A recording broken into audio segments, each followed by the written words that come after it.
of a cost associated with it.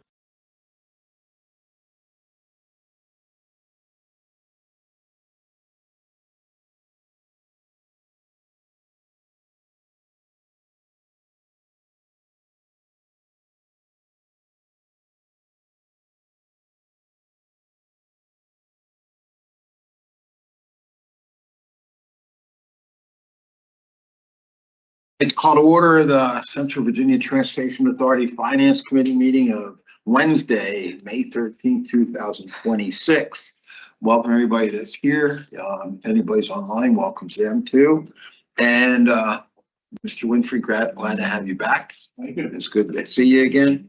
And if you would stand with me and say the Pledge of Allegiance. I pledge allegiance to the flag of the United States of America and to the republic for which it stands, one nation, under God, indivisible, with liberty and justice for all. Thank you. Well, could you give us a roll call and certify that we have a quorum? Absolutely. Chesterfield County, Mr. Carroll. Here. Henrico County, Mr. Nelson. Goochland County, Mr. Winfrey. Here. New Kent County, Chair Moyer. Here. City of Richmond, Mayor Bula. Commonwealth Transportation Board, Mr. Davis. Here. And we do have a quorum. Thank you very much. I have not received any buddy that want any information or requests from anybody that wanted to be remotely in the meeting today. So I'll go to the next, and that's a consideration of amendments to meeting agenda. Mr. Parsons, anything you have to change that? No, that's okay. Then I'll move on to the approval of April 8th, 2026 meeting minutes. Any questions, comments, or corrections? Approved, Mr. Chair. Motion, is there a second? Second. Oh, you second, I'm sorry. All those in favor, say aye. Aye. So a few of us in here, it's gonna be limited people to make the motion. I know, I'm looking at it. So I'm gonna You and automatically. me, Tom, that's it. The other person is seconding, okay? Here we go. Here we got one. Okay. Don't be too loud, everybody. Okay, open, this is the open public comment period. If there's anybody from the public that would like to stand and make some comments, please go up to the podium. And Sid, no one is online. Okay. Then I will close the public comment period. CVTA Finance Chairman report. I just got some brief comments. We got a full agenda, but I did want to mention that, last week, a number of us were on the intercity visit to Phoenix. I was representing CVTA in New Kent County. When you're looking at our CVTA versus Maricopa County and Phoenix, I think you could say it would basically be Nova, Richmond, and Hampton Roads combined. Okay. And so there, in that perspective, there was little to take from it. But there were a lot of regional comments, regional collaborations that the one thing that was interesting was that there were 22 jurisdictions involved, and each of those jurisdictions got one vote. Okay, so the Phoenix vote was the same as one of the towns was Surprise, the other town was Buckeye, and all those get one vote also. So it collaboration is definitely needed more so than maybe in ours. But I agree more with our weighted system, even though I'm a 2-vote person. I still agree with that weighting. One of the impressive things was light rail. Light rail seemed to be a really good thing until they said it was $200 million a mile. And I went, that may not be a good thing for us. It is a good idea. And when you're dealing with those costs, that can make a problems. And the other thing with roads out there versus here, I'll say they started with a clean slate. They really had deserts and that was it. And so they put a lot of their expressways, their freeways, their interstates in places that we wouldn't even dream of doing, in here, because we've had this, they were post-car versus pre-car. and they talked about that too, how that a significant difference. So my theme on this is, we're doing really good. Here for what we do, and especially in this, this situation. We're going to be going through the financial things that I mentioned to Chet. One of the things I wanted to say is that, the agenda, that is here is available to the whole public anywhere. Which also means exactly the amount of money we have to deal with monthly, and that is also available to the public. So if they want to see this, we are as open as you can get, with this type of, reporting. So hopefully that, people that know about us understand that and can trust us even more because we do that. But, Mayor, do you have anything? Any comments? Maybe I just add on the reflections from the Phoenix trip. I don't know. Light rail makes good sense for us, but I do think what was interesting about light rail is how much it connected the region, and that was good for the region, right? You think about sort of the ease of getting from Tempe to Phoenix. And so, our version of that is probably BRT is the closest thing. And so, interesting to think about how do we, as we grow into a more interconnected region with more of a shared identity, transit is a big part of that. Mhm. And so, that was one of my big takeaways. They're intentional, to build housing near the stops. Yeah, right. Was one of the things that I got to see in the housing part too, how that worked out, and that was a good takeaway from that. Okay, yes, sir. Did anybody tell you what the population of Maricopa County I is? think it was over 6 million. It's about 4.5 million. Yeah. Actually, according to the latest census. Oh, okay. Was that? Because I had that conversation with someone who went on a visit who was expressing the great satisfaction of getting light rail in the Richmond metro area. And I said, well, yeah, when you have 4.5 million people and you're building it from the ground up, Mhm. it's a little bit different than when you're about 1.6, which is, I think, is where we're at here. I mean, they're literally half the population of the Commonwealth of Virginia Right. Yeah. in that one county. But I said it's like Nova, Hampton, and us combined. Doesn't mean we can't. Someone should look at it down the road, and No, doesn't mean we that. all look when we looked at it. I looked at I looked at the middle of 64 as I come in today.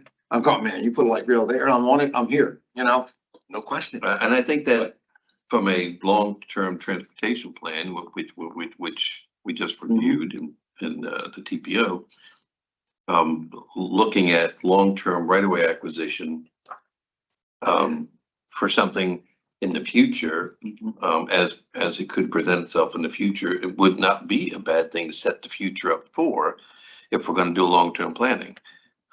Because if we don't do right-of-way acquisition, then you're talking about having to demolish buildings. Exactly.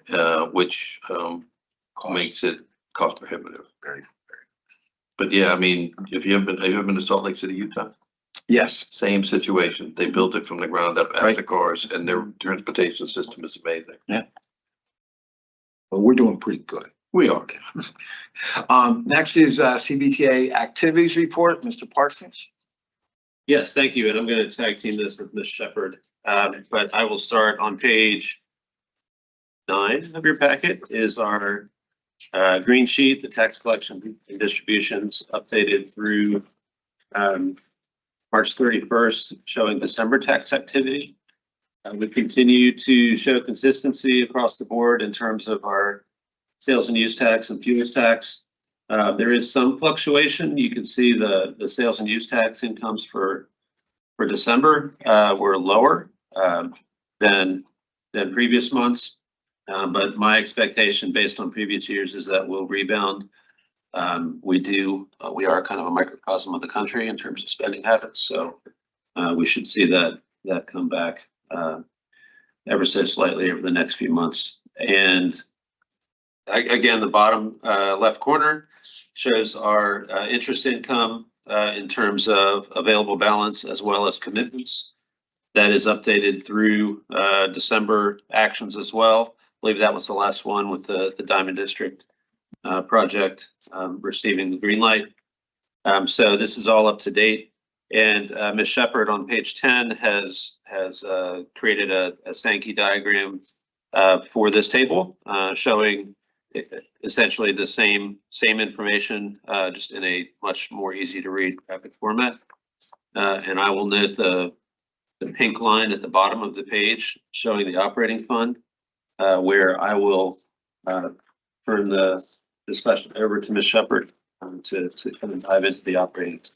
Okay, if I can do that. Sir, That's a significant drop. it is. How far back would we have to go in reporting, find that level again? Is my question. I have it. If something's doesn't make sense here.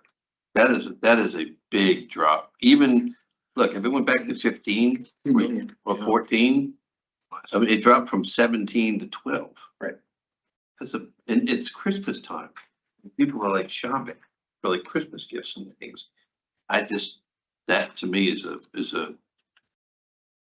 that's a red flag. It did jump out to me as well. I would question whether or not that's consistent with prior year historical performance to see if December of last year did the same drop. When you look at the activity, to me, those numbers look more like a January drop. Yeah. And when you look at the impact of the snow and the weather and everything else, that's what it tells me that it could be, but it doesn't line up with the period. So, but yeah, it is a pretty significant drop. And I would just ask if it's consistent with last year, same period of time, December, because with everybody doing Christmas shopping and eating out and doing all these things that are all this buzz of activity, it doesn't seem consistent with what the activity that everybody sees during that period of time. Mr. Chair, I can look back easily over previous years. I will also submit a request with the tax department. And that typically takes a few weeks to get a response or explanation, but I'll do both and report back. One thing I thought is there is some lag time as this is December's and we're getting a March's report. So we're getting actuals December, so that's correct. Right, but what I'm saying is maybe their fiscal month is different. Maybe they go from the 15th to the 15th, or something like that, which could throw that more January into it, that. But I would that would be good to see a year to year difference. That's a big drop. Mm-hmm. And there's not that many EVs on the road. Well, if they were, the sales numbers would be up.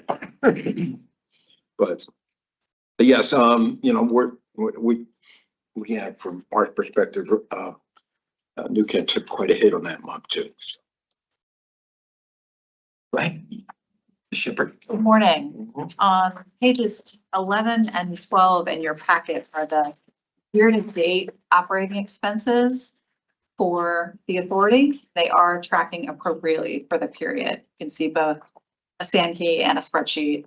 With those numbers, the Sankey is a little bit easier to see, and that shows just under 700,000 expenses year-to-date, broken out into those next 4 buckets. Happy to answer any questions.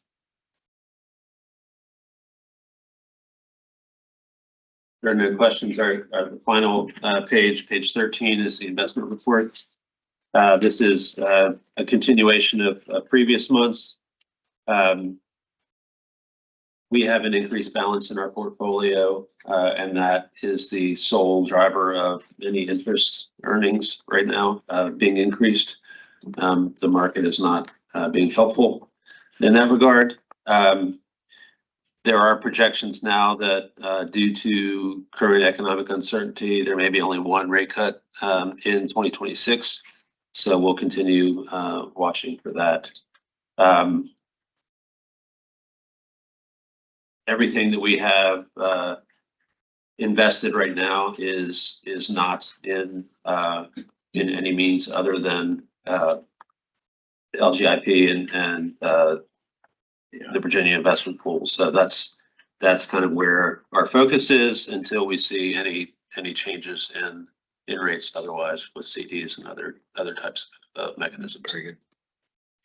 And a continued thanks to Chesterfield and their fiduciary obligation. We appreciate that. Next is TAC activities report, Mr. Benedict. Yes, good morning, TAC members. So TAC met this past Monday. Among the items that we considered, we took action in favor of essentially consolidating two projects that benefit or provide improvements to the Port of Virginia into a single project administration agreement. These two projects were compatible and made sense that they be combined. This was a request by VDOT. And in so doing, I don't think necessarily as a result of combining it, but there was a $1 million surplus of regional funds that will go back into balance entry. We discussed a new policy intended to acknowledge the use of CVTA funding in public-facing communications such as press releases, public notices, displays, signs, and so forth. That was something that you all had wanted. I think it's fair to say that the majority of the general public are pretty much unaware of the things that CVTA is doing and the benefits that CVTA is having on the region. Obviously this policy is intended to raise that type of public awareness. There was one section in the policy that we did discuss and had a little bit of debate over, and that we ultimately decided to pull that out. That was kind of penalizing failure to comply on the part of a locality by withholding, potentially withholding reimbursements if a locality was not in compliance. We felt like, this is, we're looking for a good faith effort for everybody to comply. We don't want to make this too burdensome, but we do think it's important. And if that does become an issue, then we can revisit it in the policy. But as it stands, our recommendation would not be to have that requirement stipulated in the policy. And then lastly, we endorsed a request by the town of Ashland to convert some of their leveraging funding. They were awarded leveraging in 2022 for a project that was going to grade separate Vaughn Road. This would be, they have a number of surface crossings, rail surface crossings in the town. They don't have any grade separated. So kind of a public safety project. They're trying to, they've been unsuccessful to date to get this project off the ground. So the request was to draw from those leveraging funds and use a portion of those funds, 2.4 million, to develop plans to the 30% stage. So a PE only 30% design that should help them in future grant applications, and I think will help them in their coordination and with CSX. We would like to see a little bit more than what they've been able to show so far. This is allowed under the regional framework document, so it's not a special exception, but it did require our review and consideration. That was pretty much the extent of it. I'd be happy to take any questions. Mr. Chair, Yes. so is Ashland, who's bringing that forward to the finance committee? I don't So believe for us to change, when I'm not opposed to it, by the way, but for us to change that designation, I believe it's got to come before the committee. Yes, sir. I mean, due to the timing of the request and the meeting schedule, it'll have to come next month. Okay, But Ashland will bring it. We'll Yeah. work with them to make sure it's all. all right, that's fine. I'm not opposed to it, but I just want to make sure we follow the proper procedure. So we did this before with Goochland. Right. Right, Goochland had a change that we needed to make for them to shift funds from one project to another. We allowed them to do that, and I don't think it's inappropriate. And it sounds to me like it's something they need from a public safety standpoint, but Yeah. just want to make sure we follow the right procedure. I think, I know that the federal government had a good number of dollars available for safety in regards to crossings. I don't know if they've been able to take advantage of some of that grants. Yeah, I don't know the specifics, but I know that they've been over the years, they've been very aggressive and proactive about pursuing every available funding source. A number of studies have taken place. Yeah. I've never thought of until you mentioned about the same level being a safety problem. You have to slow, in the crossings we had in the New Can area, you gotta go up and over, so you can't go fast. I never thought about that being. And Hanover Safety. County, just on the east of that crossing, Hanover County has a fire station. Mhm. And so if a train were crossing or stopped, and that happens occasionally, that requires a little bit of diversion. So yeah, there's definitely a safety element to that. Thank you. Thank you for talking about that today. Okay, thank you. B, let's go through other business. And first is GRTC Regional Public Transportation Plan and third quarter financial update. Mr. Parsons. Yes, thank you, Mr. Chair. I'm going to invite Adrian She's up. Torres and Cheryl Adams from GRTC are here. The staff report is on page 14. And this is something that, at least on the Regional Public Transportation Plan side, this is something that is done every year. We invite our friends from GRTC to come talk to the CVTA committees as well as the authority on what the plans are for investing and use of the 15% GRTC allocations each year. So this is our annual update from GRTC, and assuming outcomes from today, this will be on the full authority agenda on June 5th as well. In addition to the Regional Public Transportation Plan, GRTC has kindly offered to start providing quarterly updates on finances regarding the CVTA funds. So this would be the third quarter update, and all that information is included in the packet as part of this presentation that GRTC is getting ready to provide. So, Adrian, I'll turn it over to you. Sure. Well, you did a great intro. So the first one is the action item, which is the Regional Public Transportation Plan, which is just our spending plan for FY27. So looking at that first slide, what is on there kind of just shows since FY21 how we have spent the dollars each fiscal year. And we currently have our proposed budget that will go before. Excuse me, hold on one second. Share. Are we putting this up? Do we have this presentation to put up on the slide for people to watch it at home?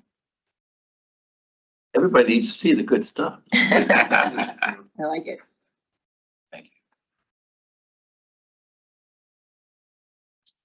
As Sid puts this up, why don't you go ahead, Ms. Let's Torres? continue. All right, for FY27, our proposed budget goes to our board this coming Tuesday. But we are looking at a proposed about 101 million for our all-in operating expenses and about 50 million for our capital. So below that on the chart, you can see our plan for spending that. So what GRTC does is they use the prior year accrual. So looking at FY26, the numbers that we will actually spend in FY27, so that 35.1 million. So the plan with that is to spend 31.2 million of that to just maintain our current service levels. And then about 2 million that we use for matches for primarily our merit applications, which a big piece of that is vehicles, and then some of our other like studies that also go on throughout the fiscal year. And other more so preventative maintenance or state of good repair matches. So that leaves a delta of about 1.9 million, and our practice is to put that into the restricted reserve for the needs in the future. So that is for FY27. What we're doing in parallel, if you go to the next slide, we've already started on FY28. Question. I'm sorry. Sorry, but I have to ask these questions while they're fresh in my head or I'll forget. I see that you have on the capital expenses, and I know that's not necessarily about CVTA dollars, but it's about your own budget. 50 million, is that right? Yes. Okay, so I get a lot of inquiries, and I'm sure Mr. Engels probably brought this up in Chester County about shelters for buses. And I'm sure that's part of what your biggest part of your capital expenses are going to be in the future. Is there anywhere where the community or the public could look? I could direct them to look at your website to say, hey, look, if you want to know what's in their capital expense plan, what their timeline is, how that's gonna look like, what type of bus shelters are gonna be done first. Where could I send somebody to look at that information? Yeah, we actually have a really good dashboard that shows the total investment and plans for all the counties actually by, I guess, board supervisors districts. So you can see the investment in each district, on our website. So I can make sure that's sent to, Chet to be able to send out to the rest of And the. I also think that's a good message for us to push out for you as well, right? You're part of the organization, and maybe, Mr. Chair, in the future, when you guys come and do another presentation, or when you come to the full committee to do full presentation for this, that's something you could highlight. Because I think that's a big thing that the community asks questions on, especially the people using the transit. And you've got a great plan, but we need to show the public what it is. Yeah, that's like, again, we can bring that forward. So- Yeah, our board approved a 75% goal, so we are working towards that, and we've gotten, I mean, I want to say, maybe 15 million at this point to invest in shelters. So we're well on our way. Really? Wow. Thank you very much. Thank you, Mr. Chair. All right, so for FY 28, we've already started this effort, and why FY 28, we're kind of looking at as a unique opportunity to kind of re-engage the region and even bigger scale. The micro transit pilots will be hitting their 3 years at that point in time, as well as we've also had a lot of inquiries from other jurisdictions about additional investment in transit in their area. So we want to work individually with each jurisdiction. So we've had a kickoff meeting with the TPO TAC, as well as this is with consultants we've hired and working very closely with Plan RVA.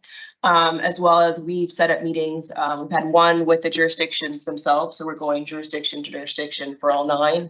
And we'll be doing additional one with that. And we are staff, elected officials, executive. We'd like to inquire with them as far as hearing the priorities. And then we're actually doing I think it's a 2-day intensive, it'll be in this room, do a core design retreat where we're doing 3 alternatives. One is basically baseline funds, what that would look like for service in 5 years.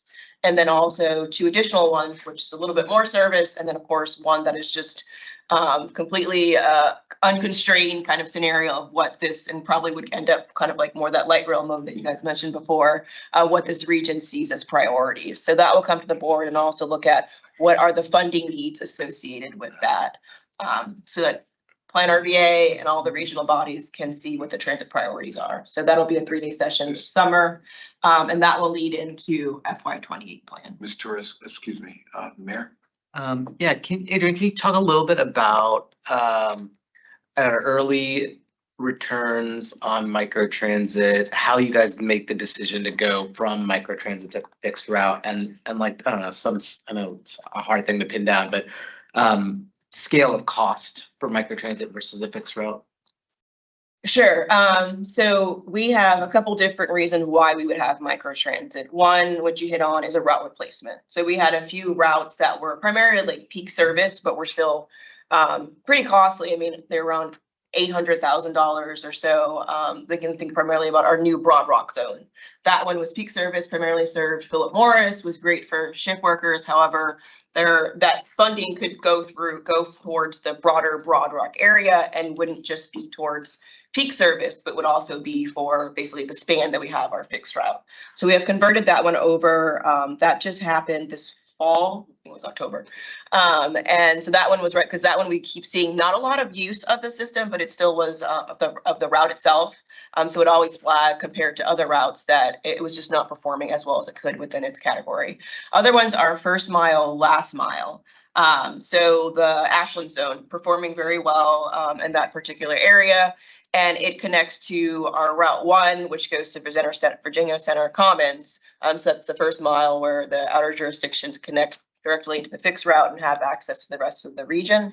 And then our Powhatan zone kind of being more of the rural model, but also is first mile, last mile, because that one we have change where it's all of Powhatan, but it also connects to our fixed route service at Chesterfield Town Center. And I say them differently because they all have different expectations in terms of performance standards. You would never expect a Powhatan to be the same as what I call the Azalean zone, which is also in the city, but also in Henrico and also touches Hanover. They are all performing pretty well. The newest one, Broad Walk, we still have to kind of push it it being the newest. But the expectation is that we watch it, and then if it does end up looking like the demand outgrows the ability to provide the service, then it would look like going back to kind of a fixed route model. But we have our quarter that we're presenting at our board today. So we can present that out. It has all the quarterly metrics on the different zones as well. Hey, one thing I'll say is that, that summer 26 collaborative development regional scenario thing, as soon as you get those dates, Yeah. could you get them out to us? Okay. Yes. Because, summer's busy, but that's something Yeah. I don't think I want to miss, but. Okay. Okay. I want to say it's June 1st to 3rd. So, okay. Oh, June okay. 1st to 3rd. That's pretty quick getting to me. Yeah, yeah. And then you know that it's all day, right? Yes, it is all day. Yeah, it's set up as an all-day session. And they also, at the end of the day, they have basically check-ins where they're inviting more of a briefing for the larger group, which is where I would recommend you guys to also join, Okay. unless you want to be also into Well, the we'll see. detail. But we'll send that out. Thank you. So that input, of course, like I said, will go into FY28. You can go to the next slide. So this is the action item. It's just for FY27 for the funds. And as I mentioned, our use of funds is using the prior year. So the request is to use 33.2 million of the expected 35 million to go towards maintaining service next year. The additional 1.9 would go into the restricted reserve, and then all the projected accrual of the 36.3 of FY27 would go into the restricted reserve until we come back next year to request the use of those funds. So the restricted reserve is basically just a holding area that is, interest. Correct. being We gained molded on and that. invested in 2 different areas. Okay. Yeah.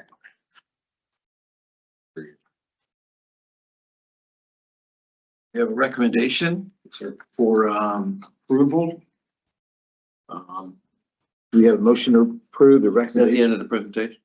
Yes, For that action item. Okay. that one, yes. Do we have a motion for a recommendation of the CVTA Finance Committee's approval for the GRTC fiscal year 2020 Regional Public Transportation Plan? Motion to approve to send to the full board for consideration. Yes, exactly. Is there a second? Second. So, okay, thank you. This is this one is, I believe, is a roll call. Yes, it is a roll call. Well, could you call the roll, please? Chesterfield County, Mr. Carroll. Goochland County, Mr. Winfrey. Aye. New Kent County Chair Moyer. Aye. City of Richmond, Mayor Vula. Aye. Commonwealth Transportation Board, Mr. Davis. Aye.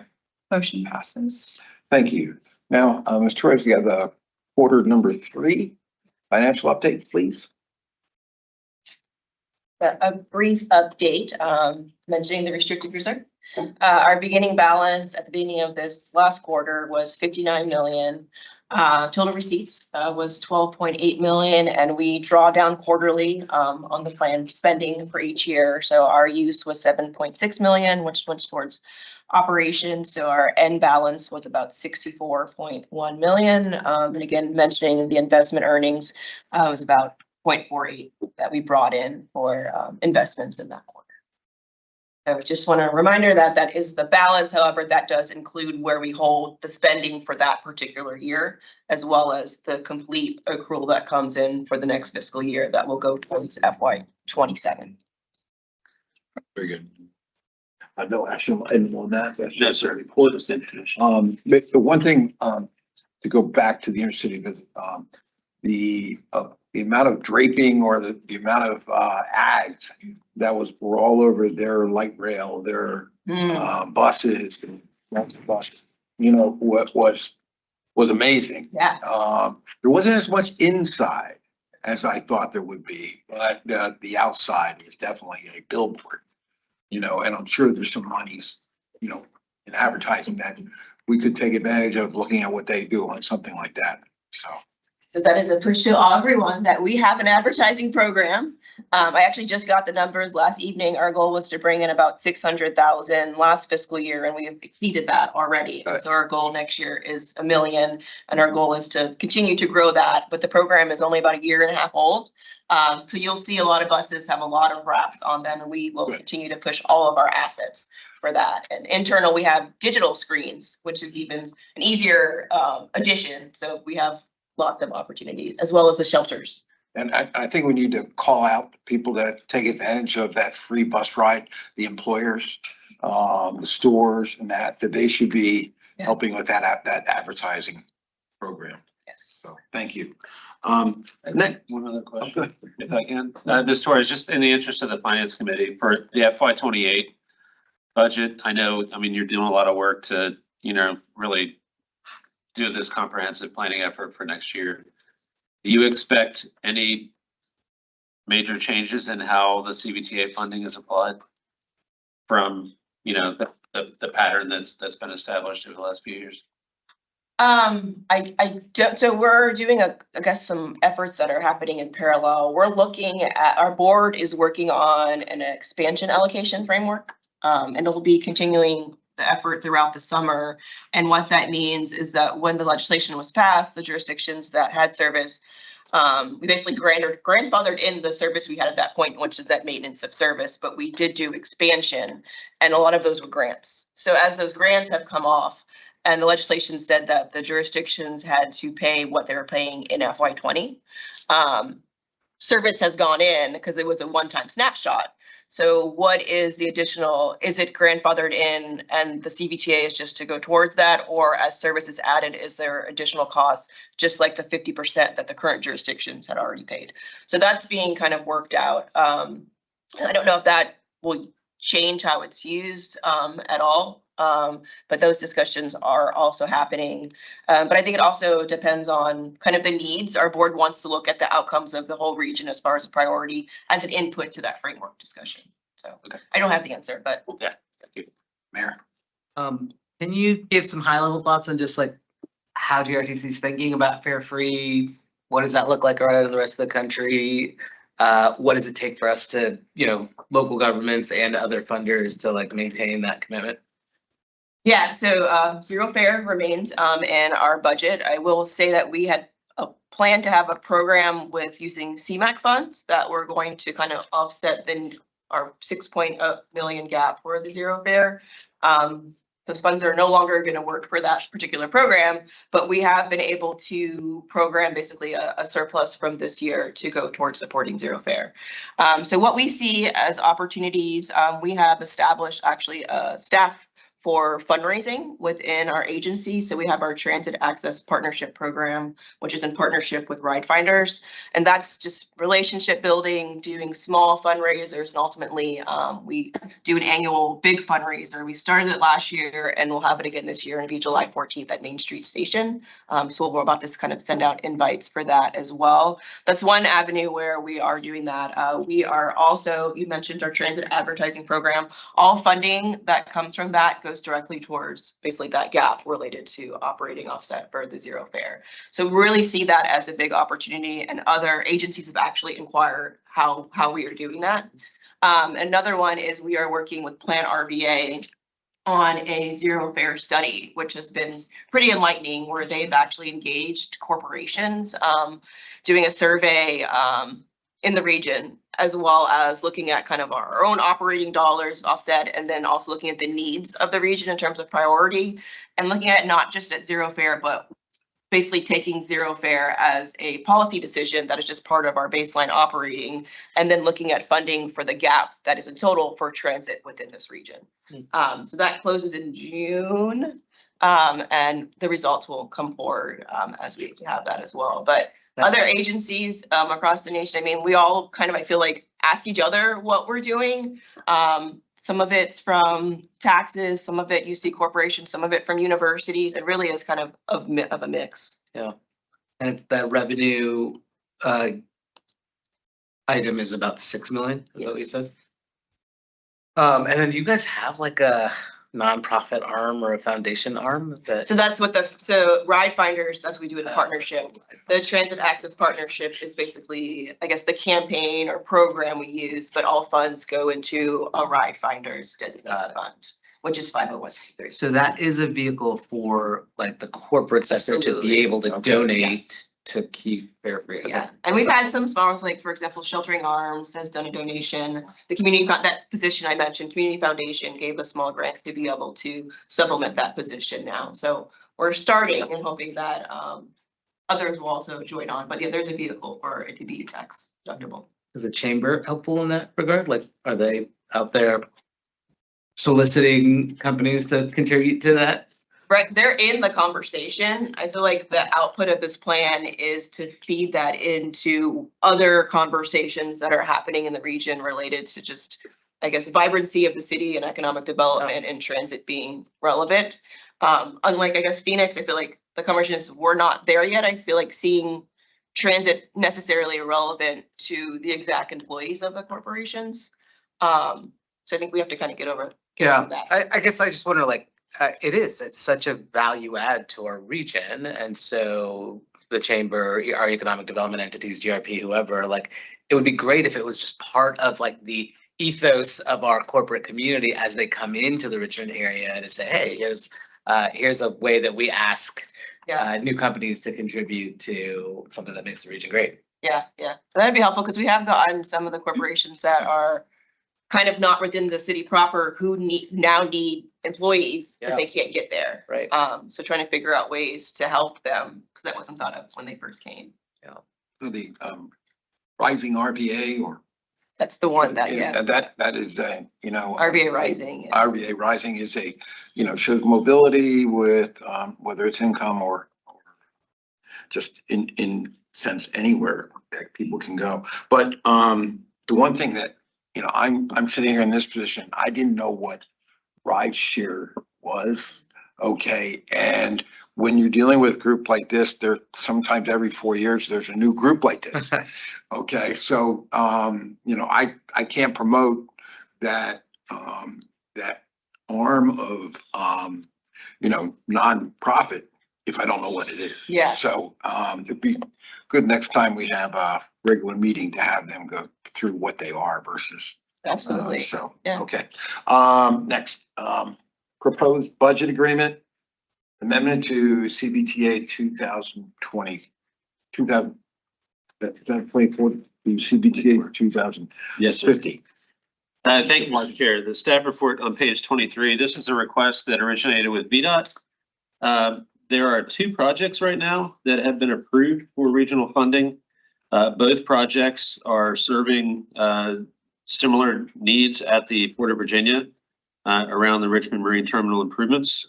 The first one was approved in round 3, so 2 cycles ago, and that is CVTA-24 for $2 million funding PE, planning and engineering. And then the most recent round 4, CVTA approved just under 8.5 million for CVTA 50, which is the Port of Virginia Gateway Interchange and streetscape improvements. So that is the construction side of this project. Both projects are being administered by VDOT. CVTA 24, the earlier project, already has a fully executed project agreement. So that's a big step there. So VDOT has approached us with 2 requests. First is to revise the funding under that original PE allocation from 2 million down to 1 million. Some of the funding was leveraged for a smart scale round 6 application, and the current estimate and available budget doesn't support the need for all 2 million. So $1 million can be returned to CVTA balance entry as outlined in the project selection and allocation framework. That's the first request, is to return some money. So I like it. All in favor, aye. the second request is almost as useful as to combine the 2 projects into one under the approved CVTA 24 agreement. And that way invoicing and reimbursement can be streamlined under that combination. The project work is covered under that agreement. And we can work very quickly with VDOT to revise that agreement to reflect all of the updated cost numbers. So that proposed revised agreement is actually, there is a red line in your packet starting on page 24, so you can follow along and see what changes would need to be made. It does mention the return of $1 million to balance entry from this project. And that TAC did look at this. I think Mr. Vadunas mentioned on Monday and recommended approval, or recommended sending this to the full authority for approval. And that is the same request in front of you today, is to recommend for the CVTA to approve an amended project agreement and to receive the balance entry funds back as outlined in the project agreement. Be happy to take any questions, and Mr. Hagan's here as well from VDOT if there are any questions directly to them. Any questions? I have a question for the mayor. Excuse me? I have questions for the mayor, Mr. Chair. You can ask, please. You okay with this? What, am I okay with it? Yeah. Sounds Make a great. motion. Yeah. So moved. Second. Move, second. It's a voice vote, so all those in favor? Aye. Thank you. Mr. Chair, I have a follow-up question. Okay, follow-up question, Mr. Carroll. So when, and this is, I think, an interesting question for the public to hear the answer to. So when a project is approved like this and the check gets issued to VDOT, who writes the check? Always a good question. Because I don't. I know, I sign off on it. right? I'm one of the signatories. Who's processing the finances? This is a, I'll start, Mhm. give a detailed description. So this is a regional project, which was approved for regional funds. Yep. VDOT is administering the project. Yep. So as VDOT incurs expenses. Yep. And carrying out the construction, in this case, of the project, reimbursement requests are submitted to CVTA staff. Yep. CVTA staff takes those reimbursement requests, processes those along with the chair of the finance committee and our fiscal agents, both in Chesterfield and in the city of Richmond. And through that combination of review, the process is approved. And then our fiscal agent in Chesterfield essentially cuts the check, and following all these approvals, VDOT is able to pay their bills. I think what's important about that is not that we write the check, by the way. It's that there is a process that has to be followed to go through to get there. And that process is administered through Plan RBA and through CVTA, right? Utilizing their staff. That's why I asked the question. Back to what we were talking about earlier. Yeah. It's about explaining the total process and what actually is done behind the scenes. Right. As opposed to just signing off on stuff and saying, okay, it's done, because it's not. Because someone actually has to review, someone has to write the paperwork, someone has to write the documents up, and then someone has to get reviewed, has to get approved. All that is not, doesn't just happen. Someone actually has to do it. It's part of the services that we pay for. We play an RBA. Thank you, Mr. Carroll. Why I brought that up. Okay, thank you. Enlightening. So the CVTA 0050 won't exist anymore. That's correct. Okay, good. Everything's in the one. Very good. Next is funding acknowledgement, communication and branding policy that's been mentioned. And Mr. Parsons, could you go into the detail on that? Yes, sir. Thank you very much. Mr. Vadunas mentioned that TAC took a hard look at this on Monday and had a very fruitful discussion, which actually the full authority started that discussion and referred it back to both TAC and Finance Committee. I think that in my overview, the staff report is on page 33. I have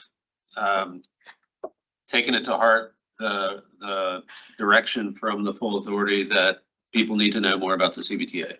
Mhm. And part of that process, I think, in working with Mr. Gregory is starting to identify ways that we can work with our partners who are actually building the projects to recognize the CVTA more consistently. I think we're doing a great job around the region in terms of recognizing CVTA funding when it's in the workflow, for lack of a better term. But I think the creation of a policy like this is another step to help put a reminder at the local level that CVTA funding is part of advancing many of the projects that we do, and so we should be doing as much as we can to talk about it and to educate the general public. So we had I worked with Mr. Gregory and his team to do some research. Actually, they did a lot of the research, but VDOT, other organizations around the country have policies for recognizing this type of funding. And a draft was developed, which actually got into your lap before the last authority meeting back in April. That has since been refined, given the feedback that we received about the compliance requirements and other types of teeth that were in the policy. And TAC discussed a revised version at its meeting on Monday. That revised version is on page 34 with comments from staff and local representatives. The TAC took this version and took one extra step, which Mr. Benunis mentioned, was to remove item number 6 on page 36. And Mo actually has a clean version of that we can hand out. But it's essentially the recommendation from TAC was to take this version minus item number 6 about compliance and enforcement and recommend consideration at the authority at its next meeting in June. So rather than start with a red line version, I think an appropriate step might be to take a look at this clean version, at least so you would have that as reference with a strike through on item number 6. And that can be the basis for discussion today and possible recommendation. Yeah, me saying, I don't think we should go into a mode of being punitive about, this, not doing this, but I would think everybody would want to have at least some kind of mention of where the funds are coming from. I know the amount of projects we have in New Ken, we're very happy to mention as much as possible the CVTA is involved. Any questions about? I guess one other point, and I don't know if Mr. Benunis wants to say anything else. I think a part of the TAC discussion was this is a good starting point, and we think everybody is going to support it as much as they can, as much as it's top of mind. And if we need to come back in 6 months because we notice that references aren't given or the compliance is not there, then we can reassess the policy at that point and make adjustments. If somebody's waiting at the 211 interchange, right, for the light to change, and then it changes and they can't go anywhere because it's backed up. I don't know if I want CVTA acknowledgement there, but it will. They'll have plenty of time to read. Yeah, we can put the long version as it's expanded form here. We could do. Any other questions? Yes, sir. I think that, anytime we have an opportunity to get the word out on CVTA, which is why, when I was chair, we did videos, when Chester offered to do videos for every jurisdiction. I think that each member who sits on the CVTA, representing each jurisdiction that is a recipient of funds, when they look at the transportation projects in their jurisdictions that are funded, I think they're going to want to be able to say to the community, especially, that your tax dollars are helping to make all of this work. And so I would say that each individual who sits on this committee is going to have to hold their own jurisdiction accountable to that. And I don't think that was going to be an issue. I really don't. I think everybody who's been involved in this from the beginning just looks at it and they look at, with delinquent, Chapman, you and I went from every single jurisdiction and especially, I would have to say this, but Hanover, when they applauded us, which you never get applauded for anything. But nothing, you could give them a bucket of gold, they won't applaud, but when they looked at the transportation projects that Hanover's been able to move forward, and all of the things that the CVTA has funded is amazing. So I don't have a problem with the policy. I don't think we need to be punitive on the end, because in the end, I think that we all are going to hold each other accountable. And if for some reason someone is not holding up their end, well, we would probably let them know that nicely, of course. So I'm looking for a motion. Motion approved, Mr. Chair. Okay, Thanks. second, all those in favor? Aye. Thank you. Thank you for that good discussion. Next is CVTA Plan RVA budget consideration. Mr. Parsons. Thank you, Mr. Chair. The staff report on page 41, that provides an intro to this. This is something that we have been, actually talked about it at the last full authority meeting when we considered the FY27 budget. There was action taken at that time on the 24th to approve the FY27 operating budget, which is reflective of all of the proper calculation of fringe and indirect rates, everything from July 1 of 2026 moving forward is meets the requirements of our MOU with Plan RVA, as well as everything else that we are required to do under state code. There still needs to be discussion about missed opportunities to fulfill the MOU with Plan RVA from our current fiscal year, FY26, back to a previous time. And we know that there has been a discussion at the Plan RVA Finance Committee meeting. Is that correct, Ms. Shepherd? The executive. The Executive Committee about the that previous remuneration to make things whole according to the MOU. I think that what we are prepared to talk about today is that the background in the packet talks about the indirect rate and the administrative fee, which is something we got into at the last board meeting, and I think we've talked about it at the Finance Committee as well. There has been a calculation of the potential remuneration for previous years, but at this point, as of this morning, I do not think it is a prudent direction to take action today, because for the simple fact that we don't have a request from Plan RVA for a certain amount of funding or an explanation, a formal explanation of where that is grounded. I think that is in the works, and I think that everyone, as we've talked about previously, wants to put this behind us and bring everything up to date. But I think that it would be prudent to hold any action until maybe the next Finance Committee meeting, assuming we can get a formal request or communication from the Plan RVA board and put everything out in front of us in a transparent manner, as the chair has mentioned multiple times today.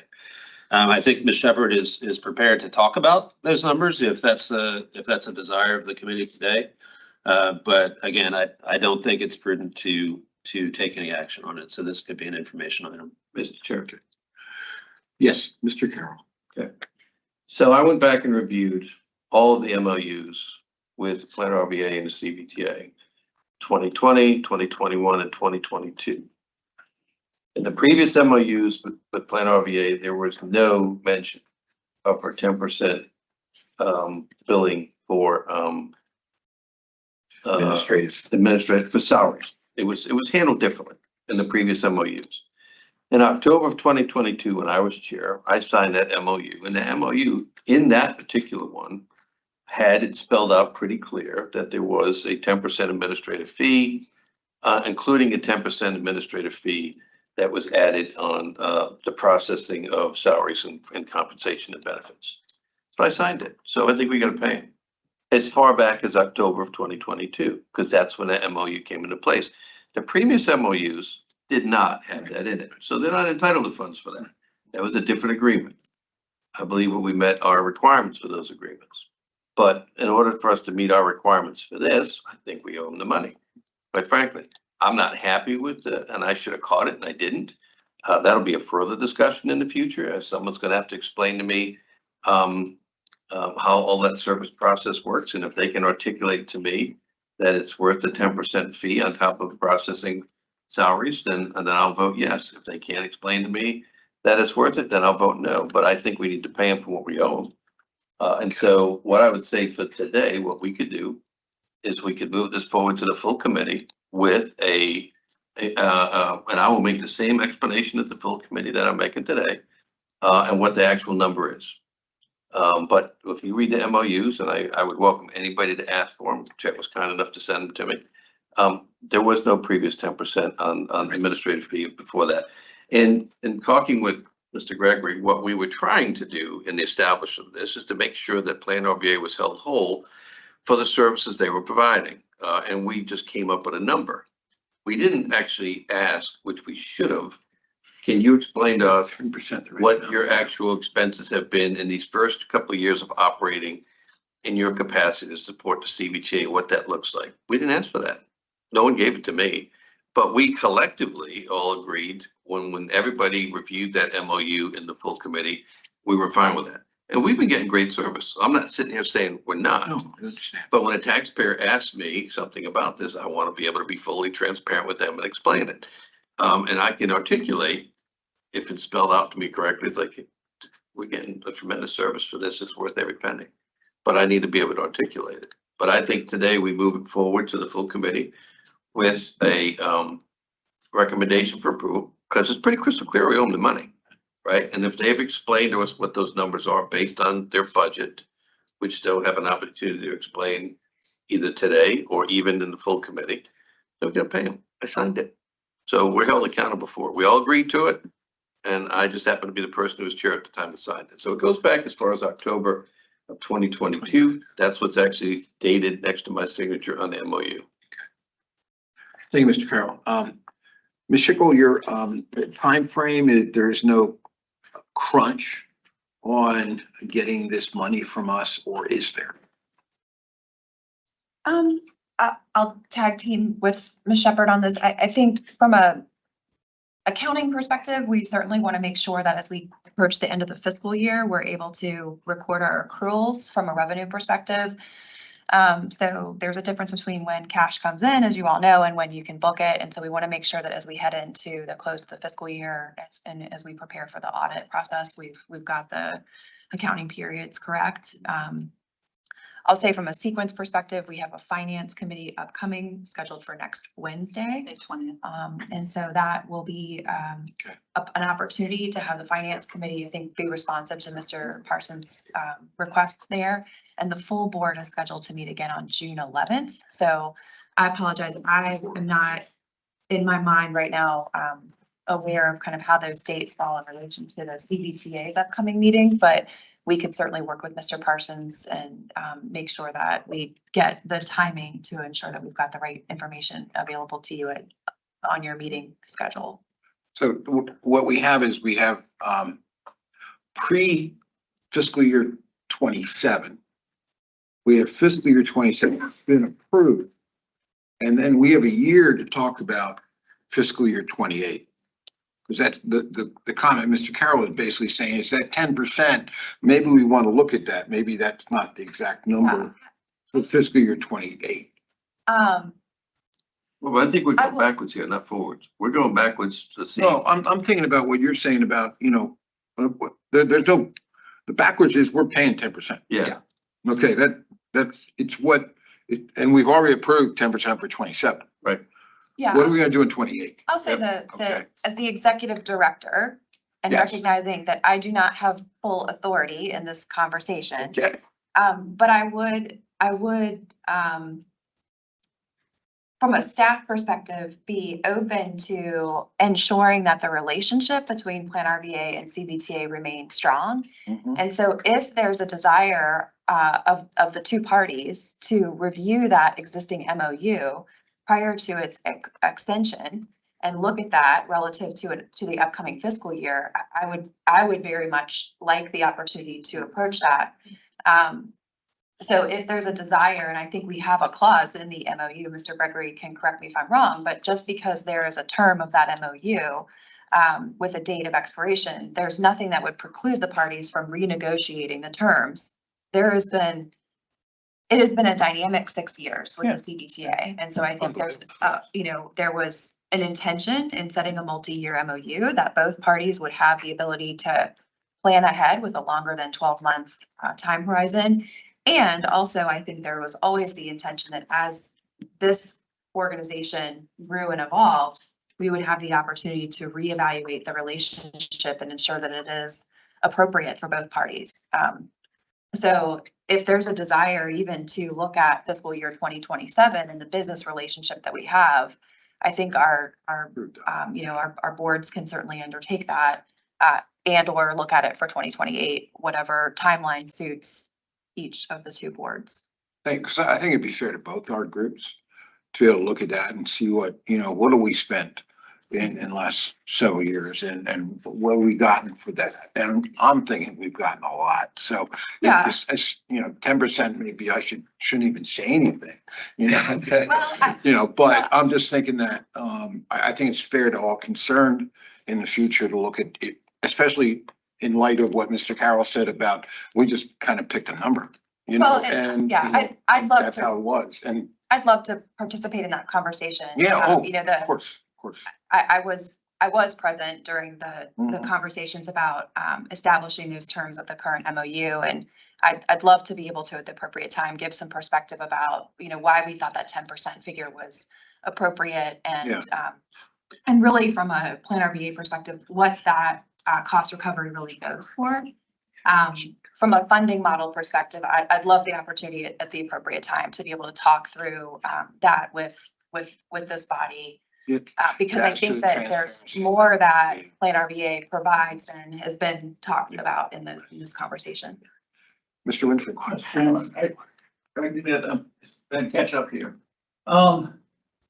So if they're gonna look at the actual and see how close it is to 10%, why don't we just, we're doing the 10% for simplicity, so they don't have to worry about all the, why don't you just pass the actual right on through and let us reimburse actual? Well, they reimburse the actual, and then for them performing that reimbursement, we pay them 10% on top. May I give an Is example? Well, there are activities that Plan RVA / RRTPO undertakes that are paid for, that are reimbursed by funding sources that we earn. Those products, the transportation demand model is a really good example. Those products are used by the CVTA. And so from a cost recovery perspective, we have recovered the cost to develop the transportation demand model through our other funding sources. I think the beauty of the CVTA's relationship with the TPO, and with the commission, is that we are not having to reinvent the wheel and go through those exercises of the CVTA developing its own transportation demand model, which would be incredibly costly and duplicative. We don't bill through the cost to develop that transportation demand model to CVTA. Our organization is not designed to operate with a profit. But I think that this board recognized at that time that there are costs that the CVTA is avoiding by virtue of this relationship. And they are costs that Plan RVA has a mechanism to recover. And so what is that opportunity to create a little bit of a boost in our revenue so that it's not at cost for CVTA, but it. Yeah, I wasn't questioning recovering costs. Yes, I understand. I was questioning, how arbitrary is it 10%? Yeah. And so So it it was may have a little cushion in there. I think to And it's Mr. something we mutually agree on. I think to Mr. Carroll's point, what would be, I think, helpful for this board would be for us to identify those activities that Plan RVA and the TPO have undertaken over a multi-year period. I think going back to the date that you signed that MOU would be a really good period to look at and say, well, let's evaluate if that 10%, where does that hit relative to that set of expenses, and see whether that still looks like a fair rate. I think that feels really reasonable, and that should be part of our practice every time we reevaluate the agreement. Mr. Chair. I'll go Mr. Carroll and Mr. Parsons. Now we're getting somewhere. Okay, so this is the kind of information that I think is relevant. So that if a taxpayer asks later, you go, well, wait a minute. For example, if you put just another example to add to that, where you do a regional meeting, where you bring everybody in and you post it somewhere, there's an expense for that. And part of that funding that you're getting from us, net 10% could go towards paying our portion of, just as a small, or whatever the regional meeting cost is. So there are a lot of other associated costs that the Plan RVA probably does, that even though we're saying that 10% is being billed on top of the salaries and compensation as the easiest way to grab it, they're utilizing it in many other ways. And all I want to be able to do is to be able to articulate that to the community, and I can have a private conversation, or we should all get a rundown, so that if we have to go back to our taxpayers and say, yeah, hold on, we're getting a deal here, because look at all of the other things that they do for us. But we need to be able to articulate that other than just saying, well, that's what the number is. So we're getting somewhere, but I make a motion to move this forward because we own the money. So for what we got, we got to pay them. And the motion is, because you had, sorry. No, you. That was just my recommendation. Yeah. Okay. And, but the timing here is actually in line with the MOU in terms of it, the MOU itself, because first of all, the MOU can be amended or modified at any time by agreement of the two parties. Also, under the term of the MOU, it is through June 30th of 2027. Okay, so next year. And it shall automatically renew thereafter for a subsequent 5-year terms, unless severed by one of the parties or it's modified per the terms or the allowances in the MOU.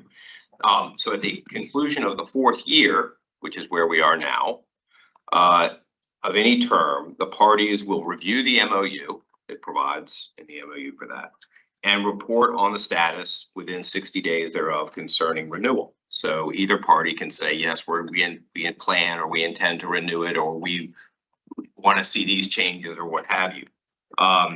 And then we can modify or amend the MOU or the term or any provision thereof in that framework. So we have that opportunity now, and both of the agencies can take a hard look at it. And if any changes are desired and agreed upon by both parties, then we can make the changes.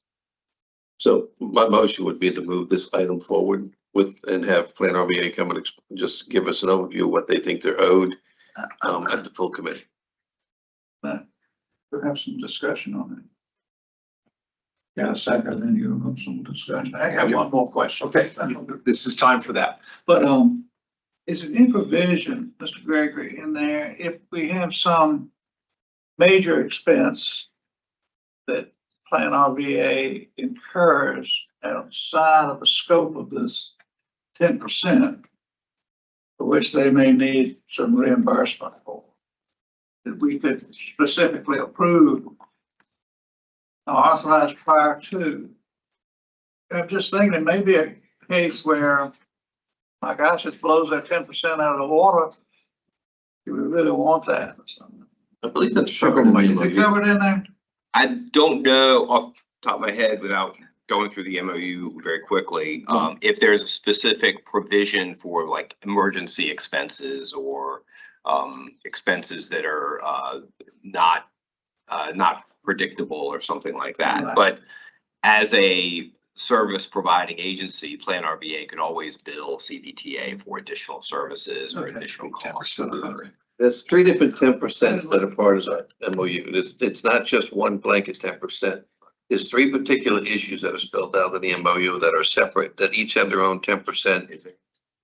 But yes, in my opinion, I just read this MOU just the other day, if they have something that they incur as an expense, it's a pass-through expense and they bill us, and then we pay it. Yep, Ms. Schickle. Yeah, I think a good example potentially of what you're asking about is the decision that this board, the full authority made last year to support Plan RVA in the investment of our new financial management system. So that was an expenditure that Plan RVA was contemplating making that we believed gave benefit and value to the CVTA that wasn't part of that sort of typical suite of services outlined in those three categories that Mr. Carroll described. And so after the discussions and the deliberation between the finance committee here and then to the full authority, there was an agreement that rather than us passing through a ratio, a 10% applied rate, CVTA would actually, for lack of a better way of saying it, co-invest in that infrastructure improvement here at Plan RBA. And so though there are provisions in the MOU where we've been able to practice that kind of a pretty specific expenditure that doesn't necessarily fall within the realm of those three expected buckets of normal activity that we've been able to work through. Thank you very much. So, well, we have a motion. And Did we get the second? we got a second. Second. Well, could you read the motion so everybody knows a little bit what we're putting on? I believe the motion is to recommend for authority action on additional previous year indirect fees and managed services fees pending additional discussion Well, or Plan context. RBA bringing forward A request. the request, which is this, which we've been given. So they Yeah. made a request, they showed what it is. So, Signed request. well, they can do that too. I know. So, okay, I think we have the motion. It's a roll call vote. Mhm. So if, all discussion done, if we could have that roll call. Yes, of course. Chesterfield County, Mr. Carroll. Fine. New Kent County, Mr. Moyer. Aye. City of Richmond, Marabula. Aye. Goochland County, Mr. Winfrey. Commonwealth Transportation Board, Mr. Davis. Aye. Motion passes. Thank you very much, Bob. Next is round 4 administrative updates, increase of funding amount for these projects. Yes, thank you, Mr. Chair. Page 45 is the staff report on this. This is information item only. After round 4 was approved, there were some of the existing projects received additional funding as part of that allocation decision. So the 3 projects that are listed have been updated administratively to reflect the changes in funding levels. We will also be updating the project agreements, the legal agreements with the locality or with PDOT to reflect the updated amount of funding provided in the adopted allocation plan. And those projects, just for anyone following along, are the Longdale Trail section of the Fall Line, Woodman Road improvements from Mountain Road to Hungry Road, and the I-64 exit 211 interchange improvement project. Thank you very much, Mr. Parsons. Any questions on that? We'll go on to number 6, which is fiscal year 2026 quarterly report. Yes, thank you, Mr. Chair. This is also an information item. The fold out pages in your packet, starting on page 47, show updated quarterly reporting from localities regarding CVTA local funds through the 3rd quarter of FY26. So it is broken down by jurisdiction, starting with Ashland and ending on page 52 with the city of Richmond. So as you can see, this is our accounting measure to understand what CVTA local funds have been expended through the year. You can see that there are lots of projects that are being supported by CVTA dollars, and we are tracking this, working with our TAC members primarily to get these updates 4 times a year. So we will have one more probably in July, quarterly report to report back to you. And this is just a bigger picture. This is the information that builds into the annual certifications. So you will, or your board president will get this this completed quarterly reporting through the end of fiscal year 26, sometime in July, August timeframe, and hopefully it'll be on your local agendas to sign and certify that your CVTA local dollars, that 50% has been used for transportation purposes, and we fulfill our requirements under the state code. So this is good to take back. Hopefully you're not surprised by any of the projects you see on here. It reflects the There's intent. additional ones, oh well.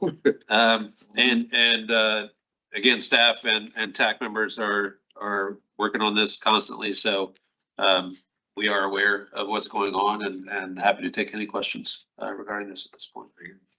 So I guess the one question I have is, if we've received in somewhere around 1.1 billion, so far as CVTA, here it has expenditures to date from beginning at 241 million. Are jurisdictions leaving money on the table, or they just haven't gotten to that? Yes, sir. That's a great question. So just for lifetime to date, if you look back at page number 9, we are now at, yes, 1.15 billion Okay, yeah. in revenues. The local distribution of that amount is about 572.5 million. So based on what's reported and what the distributions have been, there is a delta. So yes, there is local money that has not been expended yet. This is reporting on project expenditures. So it may be planned, transportation projects take a long time. So it may be in the books for, 2 years from now for a construction project to start that has local money tagged on it, and we just don't show it yet in the reporting. I bring that up. We talked about our roundabout in New Kent that is 3 years old, that talk, and we don't have a shovel on the ground yet. And believe me, we do not have that money in limbo that it's ready to go, because of what, but we can't say that it has been expended yet. Correct. And so I just want an explanation. I wanted to further that 241 is actually what we spent as jurisdictions, which is good. The wheels of government move very slowly. It's a little more slower than I thought it'd be, but it does. Shovel. Shovel? Shovel ready. That's right. Shovel ready. Okay. Next is, thank you, Mr. Parsons. Next is CVTA Finance Committee members. Any comments? I need one little follow up if you don't mind. I don't mind. But we did address sort of validating the brand building or putting signage up for a project. And it will have egg on my face if I should know this and I don't, but how current is our video? Because I think I can address it. There you go. He'll tell you. one of the first awareness I had of this was presentation by Kevin and with that video and so forth at Rotary Club before it became supervisor and everything else. It was quite impressive. Probably had updates since then, but it's very valuable. Amy's going to do our video right now. So there is one current that. Yes, sir. So Updating. that's a great question. So the current video is Mr. Davis, who was chair, not wrong, Mr. Davis. Oh. Sean Davis. And that is from a fiscal year ago. So there is a script that is being revised right now, and Reverend Nelson we're going to have a video, by the end So of the that's year. the normal update. Yes, sir. Okay. But I to add to that, I think with some of our monies and that, and with the help of Chesterfield, New Kent's going to have one. That will be a CVTA. And Goosehead can have one too. Yeah, yeah. So we, those are the things we can do on top of the regional. Don't let people. Sweet. I Thank you think, for that. I think it's a great opportunity that Yeah. we're very blessed in Chesterfield to have some people that do tremendous work. And Henrico does too. Henrico's doing their video. They did the original video that we had done. And then, when I did mine, they did mine, and when they did Sean's. And so, we also offer up a podcast. So if anybody, I did a podcast with Frank Thornton. Who would ever thought Frank and I would do a podcast together, right? And people are scratching their heads on that, but it was great, right? So that is an opportunity that also is available for anybody from the CVTA if they want to do a podcast with us. We can set it up and they can talk about what a benefit it's been for their community and then push it out on their social media. And I just think the more we talk about it, the better the community will be informed. So. I looked at this quarterly project report and I said, I should be in the sign business because all these should have signs for CVTA. You know, so, you know, I think anytime we get to promote it, that's a great idea. Any other comments? If not, our next meeting is June 10th, 2026, 9 o'clock, right here in the boardroom. And do I have a motion to adjourn? So moved. So moved. Done. Thanks, everybody. Conservative, Derek, good job.